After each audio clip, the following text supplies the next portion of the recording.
चुना हुआ प्रतिनिधि जिम्मेवार है या ये ब्यूरोक्रेसी जिम्मेवार है। उन संगीन धाराओं के तहत आपने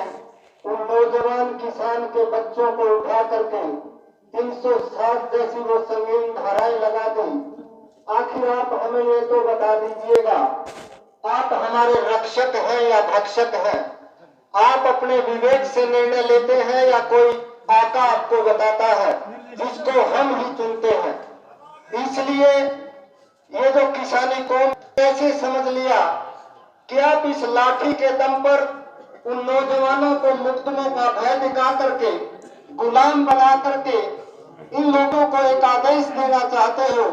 कि या तो तुम चुपचाप अपने घरों में गुलाम की तरह जीवन को जियो, वरना अंजाम तुम्हारा यही होगा जो इन बच्चों को हुआ है। इसलिए हम बड़े जिम्मेदारी के साथ इस कानून और संविधान से चलने वाले देश के संवैधानिक संस्थाओं के एक एग्जीक्यूशन बॉडी के मुखिया, ब्यूरोक्रेसी का प्रधान पद, जो पूरे जिले के जनमानस का रखवाला है, रक्षक है, वो आखिर इस माँ को आकर के ये बता दे कि उसके बेटे का कसूर क्या था। क्या उसका बेटा, उसका पिता जब खेत में हल जोतता है और उसके अधिकार नहीं दिए जाते, उसका बेटा अपने पिता की मेहनत का हक मांगने के लिए क्या आंदोलन नहीं कर सकता इस देश के अंदर? तो मेरा जिले के कप्तान से निवेदन है, बड़ी ही विनम्रता के साथ, ये आपके बच्चे हैं, हम आपके भाई हैं, हम आपको अपना भाई मान करके आपसे आज एक निवेदन करने के लिए यहाँ आए हैं कि डिप्टी कमिश्नर जींद और सुप्रिंटेंडेंट पुलिस आकर के इस माँ को ये बताए कि उसके बच्चे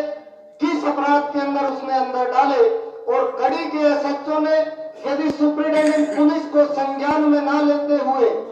क्योंकि इस जनता को ये पता लगना चाहिए कि ये जो केस दर्ज किए जाते हैं, ये जो मुकदमे बनाए जाते हैं, वो हमारे चुने हुए प्रतिनिधि की आवाज थी कि इस प्रदेश के मुख्यमंत्री ने आदेश पारित किया था या सुप्रिंटेंडेंट जींद ने वो आदेश पारित किया था? आखिर हमें पता तो लगना चाहिए। यदि हमें अपना दुश्मन नहीं पता है, यदि हम रक्षक को ही अपना भाई मानते हैं, वो भाई ही हमारा दुश्मन है जो हमारे बच्चों के भविष्य को रोंदने का काम करता है, 307 जैसी देशद्रोह की धाराएं लगाता है, खालिस्तानी उनको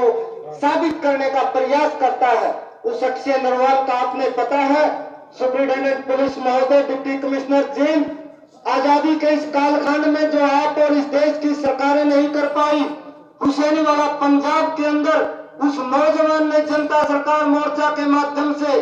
देसी घी की दीप उस भगत सिंह की याद में वहां जलाई है। जाकर के आप देख के आओ,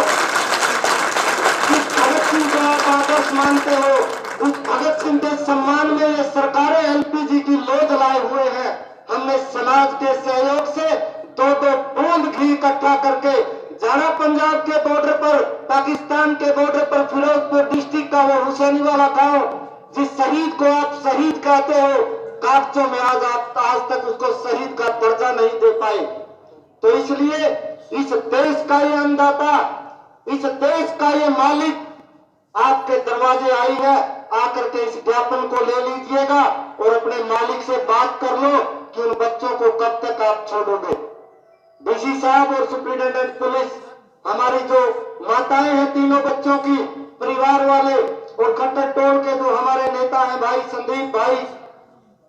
फौजी